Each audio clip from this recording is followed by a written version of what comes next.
The Vat of Acid episode is often praised as being one of the most well-constructed and multi-layered episodes in Rick and Morty. It manages to combine dark humor and character development into a narrative that is hilarious and impactful. Rick creates a fake vat of acid to help him and Morty escape during a mission gone wrong. Morty mocks it for being unconvincing and overly theatrical. You and I both know that Rick is not going to handle this well. In retaliation, Rick creates a save point device that allows Morty to reset his life, much like in a video game. He did this to teach him a brutal lesson about consequences, control, and respect. The episode ends with Rick forcing Morty to reenact the Vat of Acid escape plan, even going as far as to have Morty kiss the vat, proving that this seemingly dumb plan was the most practical option all along.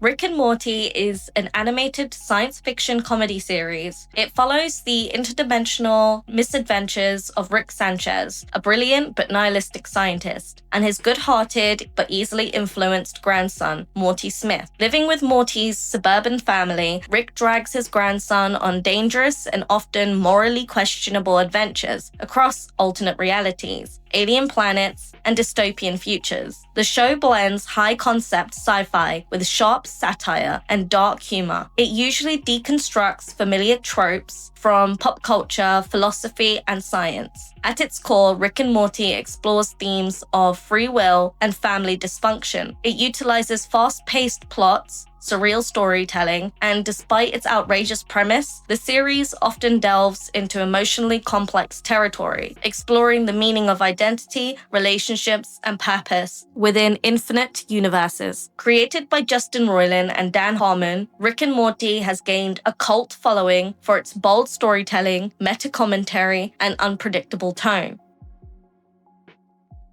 The episode begins with Rick and Morty going to an alien warehouse. Rick is showing Morty his new parking feature in his spaceship car. Morty brushes this off to Rick's annoyance. This moment sets the tone for the theme of this episode, which is Morty's expectations and Rick's need for validation. Rick explains that they are there to do a simple exchange, and if anything goes wrong, they should jump into the same vat of acid. Morty is confused by this, and Rick explains that the vat of acid is fake, but it would provide a good escape plan if needed. Morty makes a face and tells Rick that he's an inventor. Morty believes that Rick should have devised a more creative escape plan. This annoys Rick, who doesn't believe his job should be pitching ideas to Morty. The duo enter the warehouse full of many large vats of acid. Rick instructs Morty to show the alien mob boss the crystals, after which the alien shows theirs. After exchanging the goods, the aliens reveal that the crystals they gave to Rick were fake. This leads to a shootout, and Rick tells Morty to jump into a vat of fake acid. They jump into the vat, releasing fake bones to sell the story. They listen to the aliens who've decided to drop down a rat-like creature to test the acidity. They also drop a ladle into the vat, which Rick shoots to make it look like the vat is real. Rick quickly releases the bones he carved, but accidentally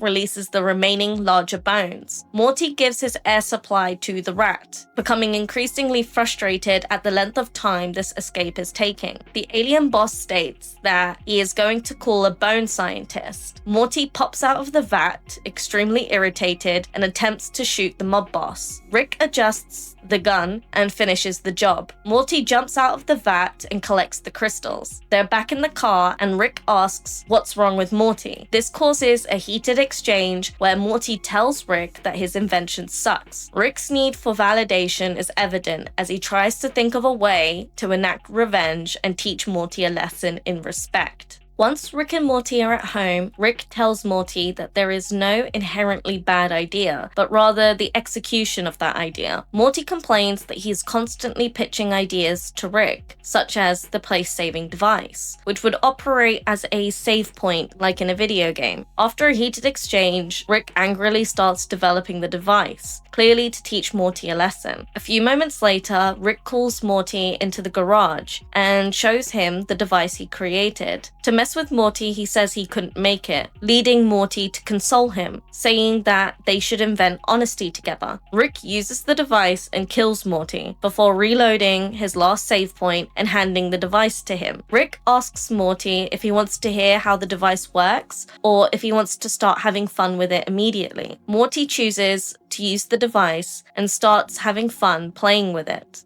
Morty takes the device to school and begins to use it recklessly. His teacher, Mr. Goldenfold, asks if anyone wants to come up to the front of the class and do some maths. Morty volunteers, and by using the device, he pulls his teacher's pants down. During this time, Morty begins to understand that he can do anything without consequences. He uses the save point device to get closer to Jessica. At the lockers, he saves before going up to speak to Jessica. He walks up to her, calls her name, and gets brushed off. He tries again, making it seem like he doesn't know Jessica's name, which gives him the reaction he wants. He walks away and she squeals in delight. We are shown a montage of Morty using the device. He tries to jump over a manhole. He goes to a restaurant and uses the device to change his order. He uses the device to enter the women's locker room and undo it after seeing inside. He uses it after every time he dies in a video game. He uses it to try every flavor in an ice cream parlor. You get the gist of it. In one of the most heartfelt moments in the episode, he uses it to open the door for a woman. This leads to a long-term relationship where Morty is happy and in love. The music shifts in tone as the relationship evolves. The relationship hits a hard place as they are no longer feeling connected. Morty thinks about using the device, but decides to take her abroad to rekindle the romance. The plane crashes and they are stranded. Morty remembers the device and sets out to find his luggage, which has his phone and the device in it. He finds his bag and decides to call for help instead of using the device. A helicopter finds them and Morty wakes up in hospital. At home, he is happy and in love when Jerry decides to switch TV channels. He accidentally uses the save point device, which sends Morty back in time to before he opened the door. He tries to explain his situation to her, but gets pepper sprayed. He falls onto the device, ruining his chance to respawn. In anger, he throws himself into a gorilla pit multiple times. The montage ends with Morty running into Jessica in the hallway of his school. Jessica comments that Morty looks well and seems to know who he is now. Morty agrees that he's learned and grown since they last spoke. After this exchange, Morty looks at his device. Morty walks into the garage. Rick asks Morty how it's been going. Morty explains that he's had fun, but that living without consequences has removed the meaning behind his actions. Rick cuts in and tells Morty that there were consequences. He explains that he really did do all those things. Morty is confused. He explains that it was a do-over. Rick clues Morty in on the device's nature, that it wasn't a do-over, but that Morty was doing it over and over. We finally get an explanation on how the device works. Rick explains that he wasn't saving his place, but rather isolating a moment in time, splitting Morty's probable selves and moving Morty into that timeline. To solve for the Morty that would already be there, the device disintegrated that Morty, hence the purplish smoke that appeared after our Morty reloaded. We learn that every time Morty resets,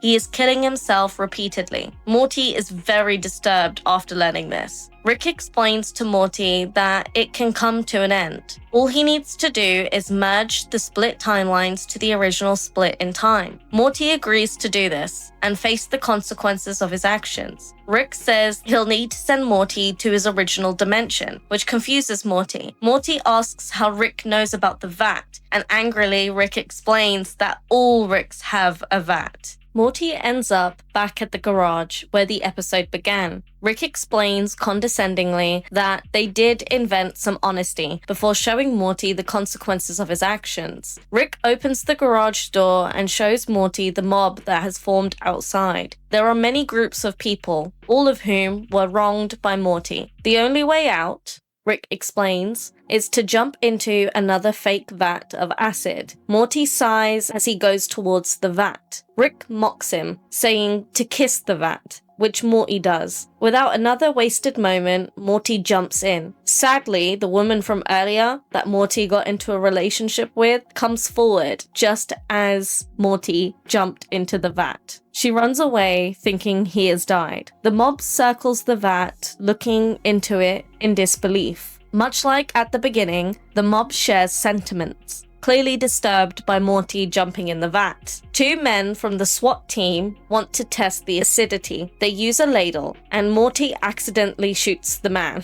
Some acid splashes on the second guy, and nothing happens. This leads to a funny moment where he strips down and screams that he is acid-proof. Morty pops out of the vat, and Rick opens a portal. Morty is again confused, and Rick explains that he wouldn't waste his dimension trying to teach Morty a lesson. This episode seems like another twisted adventure filled with sci-fi gadgets, slapstick violence, and Rick's trademark sadism. However, the episode offers a surprisingly profound and unsettling take on consequences, morality, and power. One of the episode's central themes is control, more specifically the illusion of it. When Morty gains access to a save point device that allows him to undo mistakes, he believes he's finally in control of his fate. For once, he can make decisions without fear. He lives recklessly, experimenting with dating and seeking emotional gratification, all without consequence. Morty's pursuit of a perfect life leads to careless behavior and profound loss.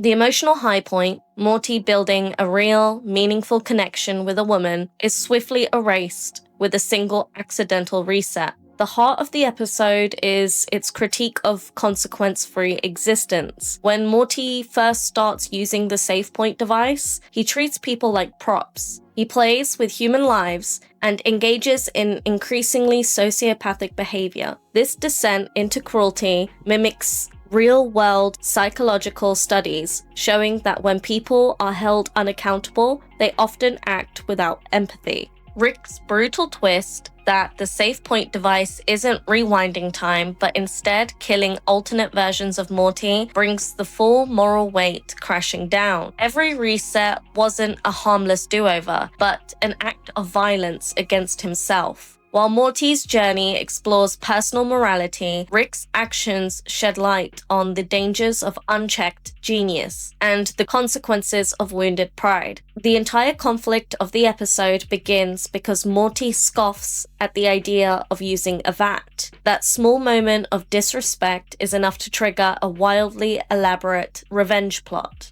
Rick's motivations are more disturbing than his inventions. He weaponizes science, not to solve problems, but to assert dominance and control, even over someone he supposedly loves. His pettiness turns into cruelty, and his intellectual superiority becomes a tool for humiliation. Rick's message is clear: disrespect me, and I will remind you just how small you are in the face of my power. Yet, the tragic irony is that Rick is desperate for validation. His fragile ego conceals a deep-rooted insecurity, and his need to be right drives him to emotionally destroy Morty. This episode critiques not just Morty's carelessness, but also Rick's toxic genius, which uses intelligence not to nurture, but to dominate. Ultimately, this episode is a cautionary tale. Growth only happens when you're willing to face the complex parts: mistakes, regret, love, and loss.